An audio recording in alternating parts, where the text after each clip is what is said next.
Welcome back, Adventurers. In just a week's time, we will be celebrating America's 250th anniversary. And with that, there's some special events happening around the Central Florida area. There's no way that I can highlight all of the events that are going to happen, but we will look at a few of them that are the bigger events, the most maybe well known, and also some things that you can watch on TV if you're like, hey, I don't want to deal with the heat, I don't want to deal with possibility of rain, but I want to see fireworks and a cool display. We'll mention those as well. So let's begin. Now, of course, to begin with, we're going to talk about what is here in Central Florida.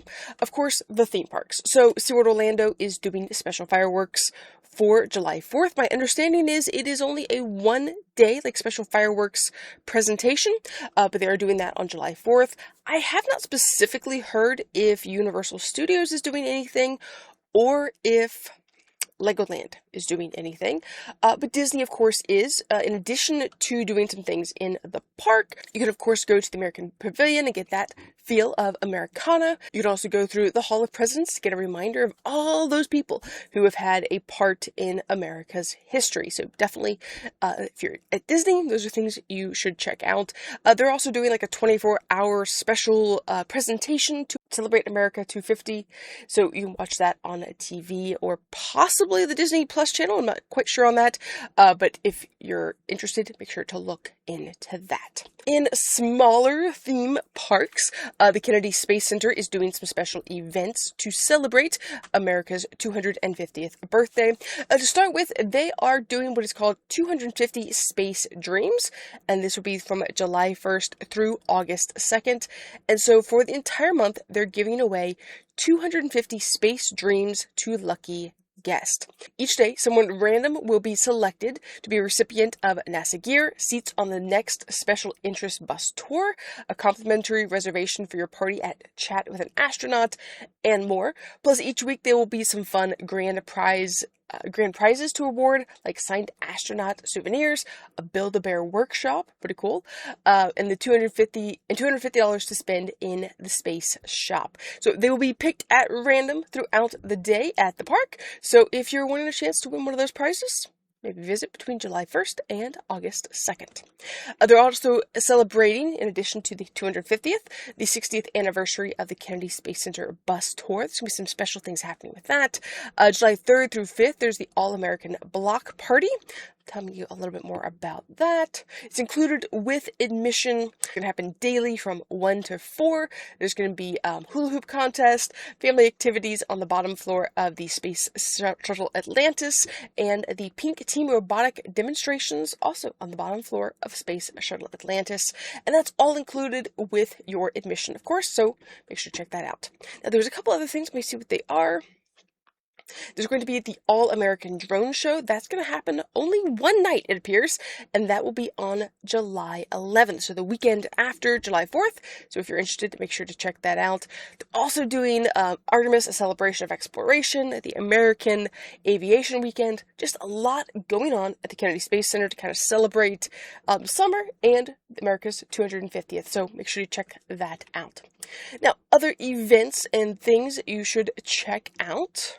If you're wanting a taste of who the people were that are famous in America, you can always stop by the Madame Tussauds there in Icon Park, where you get to sit down with Abraham Lincoln. You get to see Ponce de Leon, the explorer who found the Fountain of Youth up near St. Augustine, and just other famous people from American history. You can go, it's air-conditioned, so it's inside. A little bit cheaper than going to see the Hall of Presidents. These obviously don't talk, they're just wax figures, but still something fun to go do. Get your picture taken with some famous people from American history. So add that to your list of things to do. Now, what everyone is excited about are parades and fireworks. So let's talk about those. So I went and tried to find a list of all of the parades that were happening. Of course, it's not exhaustive, sadly. I was trying, but there's just so many events, so much happening. It's hard to kind of weed through and figure out what's happening for sure, but here's some things that I found.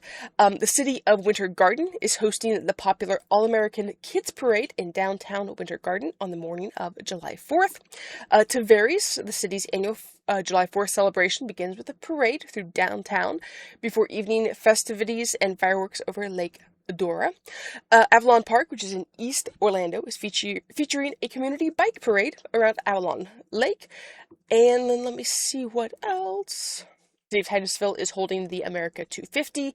That will begin on July 4th at 9 a.m. through 11 p.m. Melbourne is doing their Independence Day parade. That will be for an hour between 10 and 11, and it'll be through the traditional downtown area. I was trying to see if there was another one. Tampa Riverwalk, there's supposed to be a July 4th boat parade that is supposed to happen, which would be pretty cool. Braden is going to have a 4th of July parade. This is over on the West Coast. It's supposed to be a family-friendly community parade with local organizations, civic groups, and decorated cars. That's always cool. I like to see the cars in the parade. It's a lot of fun. Safe Harbor is going to be having a parade, one of the largest and most traditional July 4th parades in the region. It's going to be veterans group, floats, classic cars, marching bands, and so much more. So, lots of parades. Look for your local area and see if there's anything else maybe a little closer that you can enjoy. Maybe a hometown parade would be a lot of fun, but if not, some of these bigger parades would also be cool. Now, of course, fireworks. Can't stop without talking about fireworks. So, there's a lot of places having them. We'll see if we can get this list for you here. There's going to be fireworks at the fountain that is at Lake Eola. It's going to go from 4 o'clock until 10 p.m. There'll be kid-friendly activities, food vendors, and one of Orlando's largest fireworks shows. There's a winter garden party in the park that will be at Tower Green and the surrounding downtown winter garden area.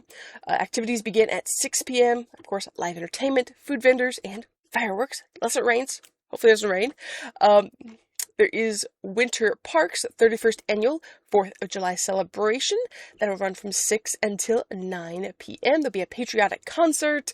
I'm not totally sure it's saying fireworks, but there will at least be a concert, which will be interesting.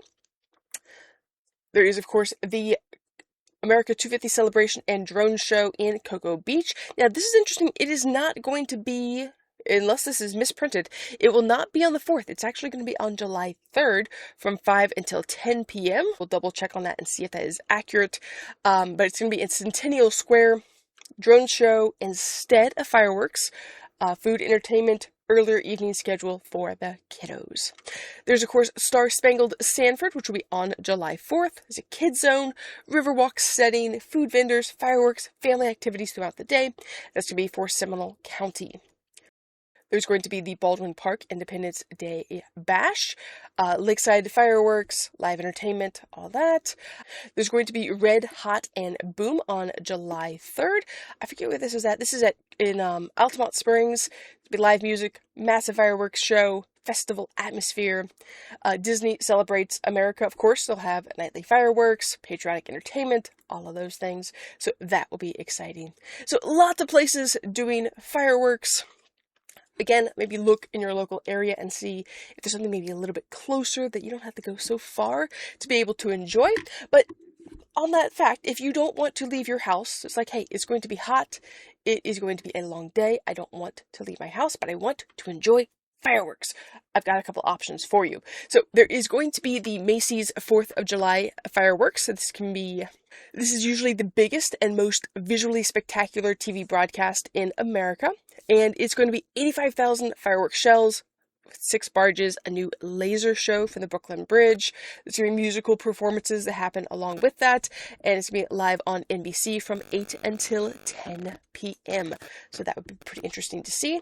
And then, of course, in Washington, D.C., there's going to be the Capitol 4th that will have the National Symphony Orchestra playing, military tributes, patriotic music, fireworks over the National Mall, and that begins at 8 p.m. on PBS. And then, of course, the other really, really popular one is Boston Pops Fireworks Spectacular. This combines the famous Boston Pops Orchestra with fireworks over the Charles River. The grand finale usually features the 1812 Overture and cannon effects, which would be pretty neat. So if you're looking for something to do that lets you stay at home, this would definitely be an option. So let me know in the comments, what are you doing to celebrate America's 250? Are you going to a theme park? I wouldn't advise it. I've already heard Disney is sold out for that day, so don't even try to get tickets, reservations to the park. It's not going to happen. Let me know what you're going to be doing for the 4th of July. So that's all I got for you guys. Have a great one, and I'll see you next time here on Ant on the Move.